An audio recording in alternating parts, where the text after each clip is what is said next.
Hi, and welcome back to my trip series. This time we're going to be looking at our 4th of July weekend over at Disney California Adventure and Disneyland. There will be food, there will be rides, there will be shows, and, most importantly, there's going to be a lot of my opinions that you didn't ask for. So, without further ado, here we go.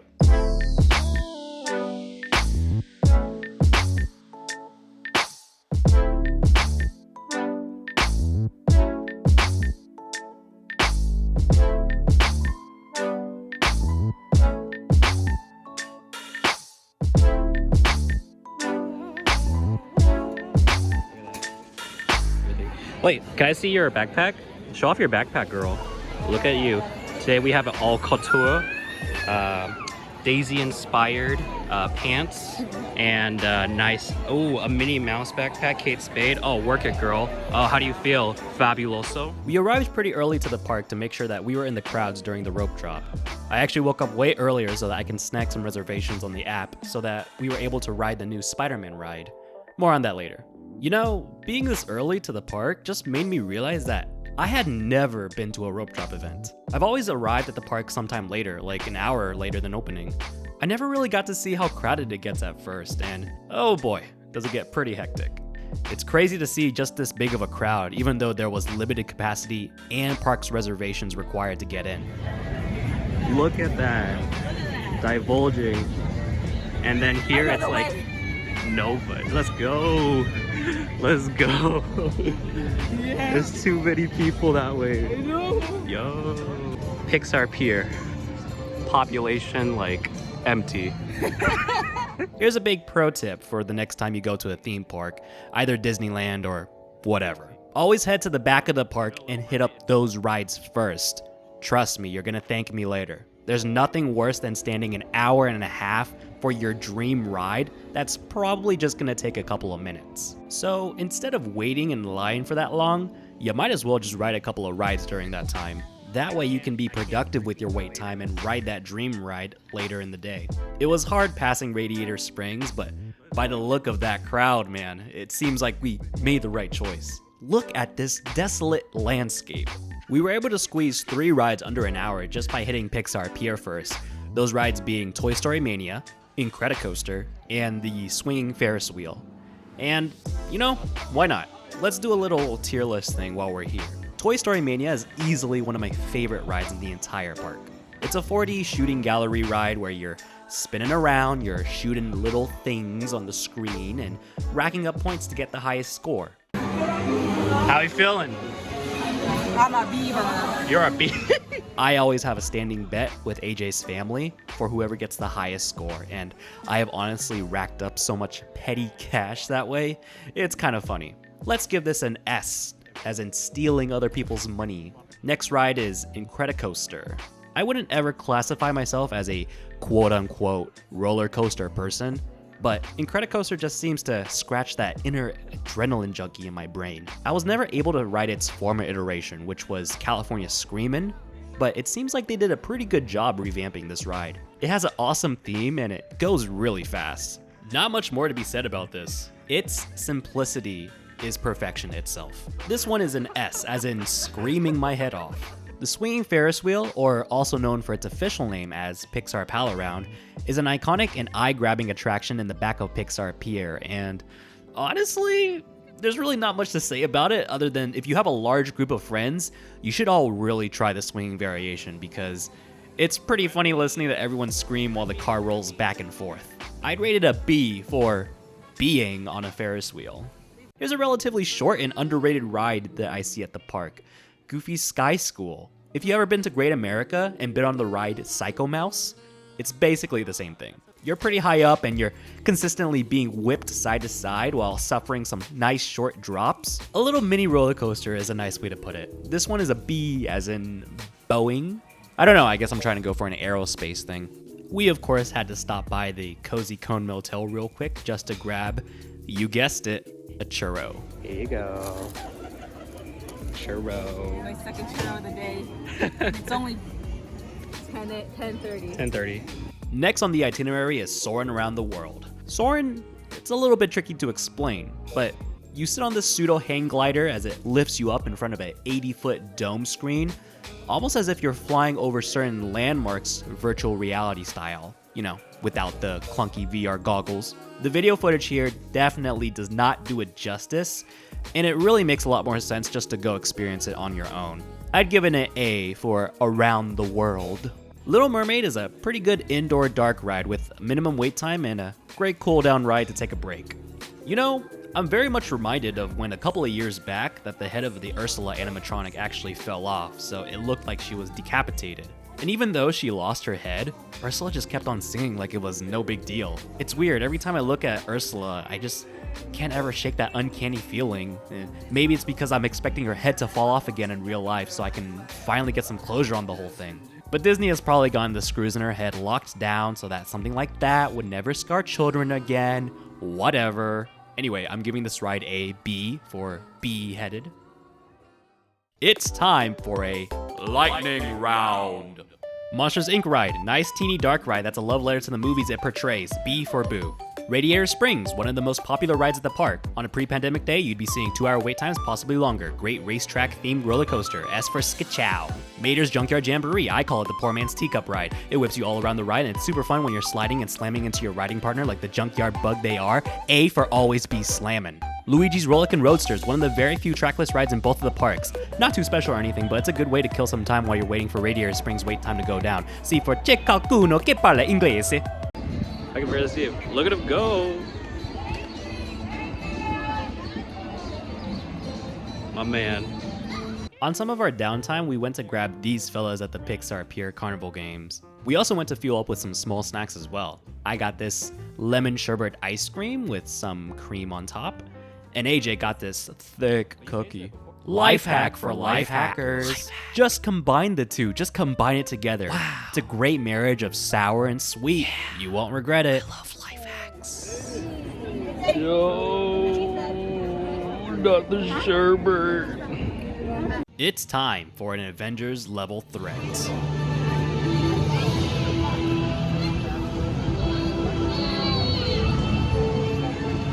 Where is he? I see him over there. We were actually lucky enough to catch the Spider-Man himself.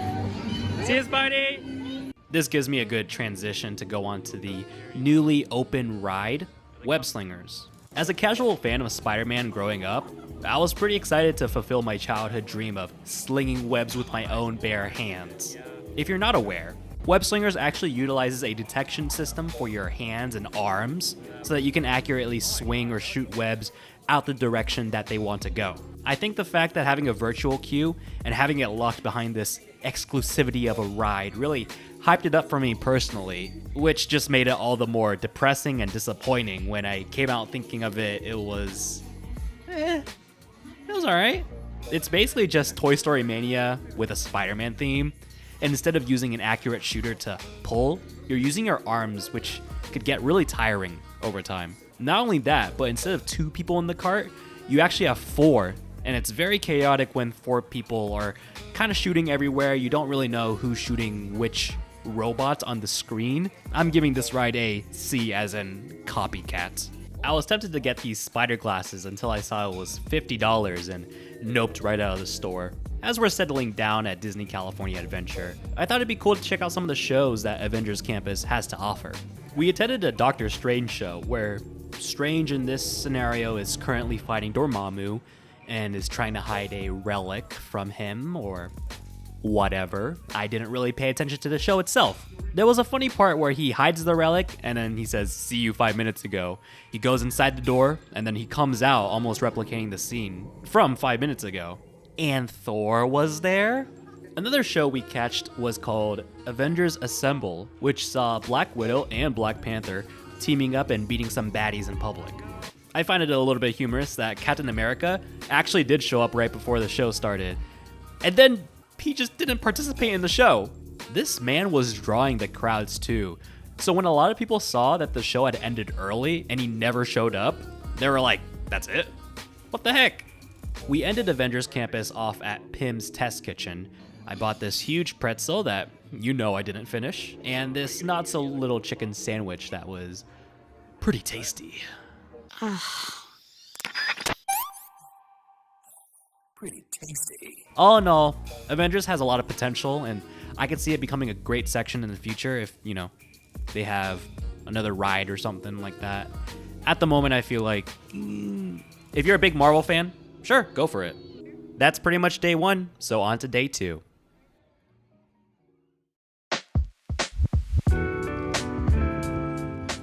Day number 2 to Adventure to Disneyland.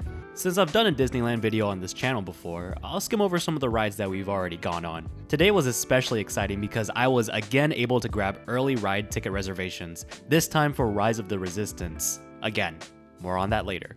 As we're walking in the park, I'd have to say that I really enjoyed the limited capacity on the parks like this. Wait times are significantly shorter and it doesn't really feel overwhelmingly crowded. I just hope they keep it like this after the pandemic is completely over, but Disney being Disney, I know they love money too much for that to happen. Our first stop was at Galaxy's Edge, again, all the way at the back of the park, so nobody was here in the morning. Getting to an isolated area of the park without anyone around is a pretty surreal experience that I hope more people will try out sometime. I ran into some stormtroopers eyeing me funny.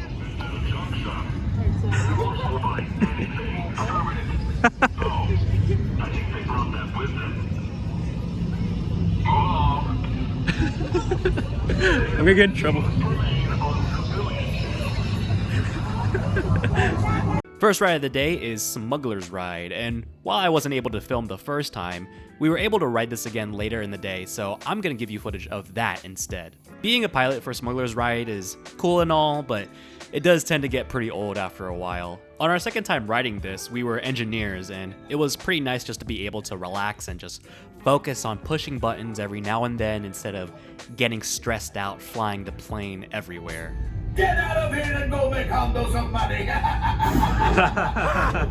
I'll say our second time was with complete strangers, and our pilots were two very young siblings, which I'll say did the best that they could. I think it personally made for a better experience messing up because you unlock a lot of new dialogue that you wouldn't have heard otherwise. It was pretty funny hearing Hondo berating the pirates for not driving properly and being bad at their job. Smuggler's Run gets an A from me, as in hyperspace. Afterwards, I was able to drink both blue and green milk. I now pose a question to you. Which team are you? Are you Team Blue or are you Team Goo? I thought that Team Blue tasted a little bit too sweet for my taste, but not sweet as in a sugary sweet. It was more like a candle or soap. The blue one kind of tastes almost soapy. Oh. I really have to give it to Team Goo, which I thought had a bit of a nicer and refreshing taste. I can't really place the actual flavor itself. The first time I tried it, I thought it was similar to a lemon lime vibe, but I could be completely wrong about that. In any case, I'd go with Team Goo again.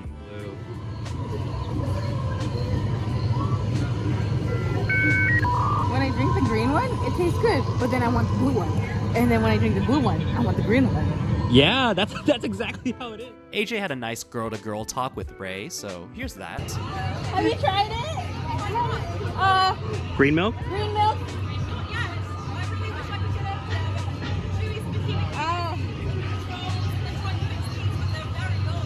I see. Try it one day. Do you have any advice for me? Get both. Oh, I suppose I Yeah. See ya. Bye. Aww.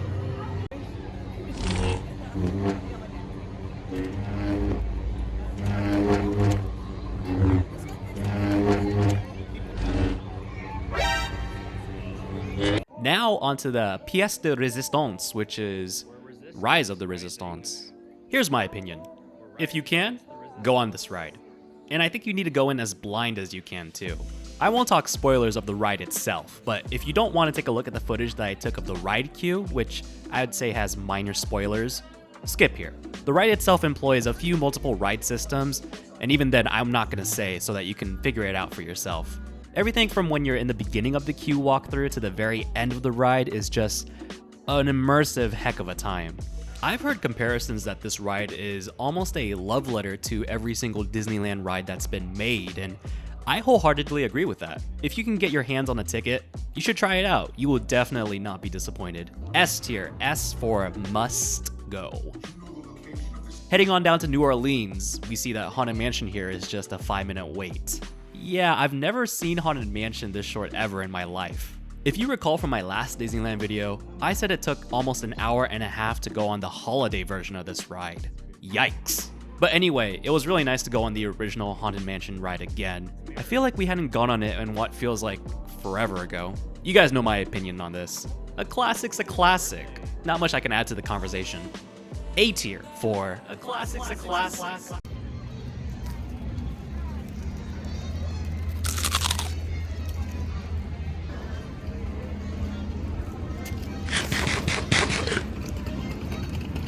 Indiana Jones. Yep, still bumpy, still fast, still an amazing indoor coaster mess. S for Indiana Jones. Tried a pineapple Dole Whip for the first time. Loved it. P tier for a pineapple. Pirates. We were actually able to go on this ride twice in a day. The second time there was virtually no line as we passed it. You know, while making the script for this video, AJ was actually keeping track of the ride times of certain rides after we went, and a lot of the rides that didn't take us long before are starting to hit their pre-pandemic wait times again. An hour and a half for Radiator Springs, an hour for Matterhorn, 2 hours for Incredicoaster. This was on a weekday too, not a weekend. So yeah, I guess we were pretty lucky to come on the 4th of July of all days. And speaking of the 4th of July, later on in the day there was actually a major power outage that disabled most of the popular rides in the parks, including Rise of the Resistance. Can you imagine getting a one-time ticket reservation for that ride only to have it crash on you? I don't know if they would even let you ride it later because of the reservation system. Anyway, back to Pirates. Something that I've been fixated on was a specific scene from the ride. Do you see that skull on the headboard over there? Well, I remember at one point someone was telling me that that was a real skeleton skull, and I had to do some digging. Turns out when they first made the Pirates ride, the Imagineers tried to make fake skulls, but couldn't make them look realistic. UCLA stepped in and donated a bunch of their skeleton skulls in order to fill the rides with them. After a while, technology advanced and newer Imagineers were able to make better skulls and took the old ones out with the fear that they would decay over time. But they allegedly kept a few in, including headboard over here. I mean, it looks pretty real to me, and it's a darker, more misshapen skull than the other ones on this ride. I guess it's just an interesting thing to ponder about. I'm giving an S tier to Pirates. You know what S tier means, right? Yeah. Skeletons. Beans. Let's just take a quick breather right now to just enjoy the park. I always love the fact that you can see ducks roaming the parks at random times. And standing right here in front of the castle just never felt so freeing. What's that sound? Lightning round. Big Thunder Mountain Railroad. Don't know why I thought this ride sucked last time. It's a nice roller coaster that's got nice fast little drops. B for Big Thunder Mountain Astro Orbiter, just like the Dumbo flying ride. Not ideal for 2 adults though, to be canned into a rocket though. C for canned tier. Dumbo, just like Astro Orbiter ride, but it is ideal for 2 adults as there is enough seat for both of our butts not to be canned. B for butts. Pinocchio's Daring Journey. Dumb, dark, dank ride for dorks and dumb dumbos. D for How Dare You. Space Mountain, fun, dark indoor coaster, although plain vanilla Space Mountain has a blander theme than Star Wars Hyperspace Mountain. Really mixed bag. Vanilla Space Mountain gets a B, but if this was Hyperspace Mountain, it would have gotten an S. Rock on, brother. It's time for a food review. We got some standard foods at Pizza Planet, save for this alien macaroon. Almost promptly after, we got this alleged green apple churro with a caramel dip. Yeah, green apple was a complete lie. The churro just felt like it had regular sugar with green coloring on it. Another sweet treat we got down the road was the beignets from the Mint Julep. You can't really go wrong with beignets. I actually don't know anybody who hates beignets. Here's another ride I want to talk fondly about. It's a Small World. Now this was AJ's idea to ride, and normally I would rather eat rocks than ride this. I think it was because the song got so repetitive and stuck in your head that you felt so jaded after your long riding experience. But I think after walking for what was about 7 or 8 hours straight, I needed something to sit down to for 15 minutes, and I gotta admit, I was wrong. I think Small World is pretty charming and it holds up alright as a relaxing, cool down ride. I didn't focus on it too much the previous times I rode it, but you can catch glimpses of certain Disney characters as they hide inside the ride itself. Small World ain't actually a bad world after all. I'd give it an A for aww. While walking into Toontown, I saw this funny banner for the construction of another ride at Disneyland. I've heard about this one actually. It's the Runaway Mickey Mouse trackless ride. I'm hoping that it spruces up Toontown a little bit more, since it is pretty sparse on rides as is. While I was getting close-up footage of the sign, I actually bumped into somebody. Oh. Oh, it's Goofy. Oh. Hi, Goof. Yeah. I can't believe I just did that. None other than the man himself, Goofy. Here he is watering his flowers. Aw, shucks. What a nice guy. What a nice fellow. One of the things we saved for last was a droid depot to make a droid. It cost $100 to make this little guy, and while some people wouldn't really find it worth the money, we didn't really mind. If you may recall from my last video, I said I haven't watched any of the Star Wars movies. Well, one merry quarantine lockdown later, me and AJ have actually watched all of the mainline Star Wars movies since then. So, I'd say we're allowed to make a droid. You can see we were going for an R2-D2 lookalike, except for the blue legs. Our little Pinocchio is coming to life. We had a lot of fun putting this thing together and even made it battle its own kind later. As we settle down here, we're grabbing a Mickey Mouse balloon, one of AJ's lifelong childhood dreams, and just walk around to enjoy the park for a little bit before the fireworks. I didn't film the fireworks themselves, so you're just gonna have to use your imagination for that one. It was really crazy to be in the park that at some points during the day, I would just kind of stay where I was and savor every moment and think, wow, I'm really here. As the pandemic is letting up, I really try to appreciate moments outside a lot more, and you should too. That'll wrap up this video, so I hope you had a good time watching me as much as I had a good time filming for you. And until next time, we'll see you then. Bye!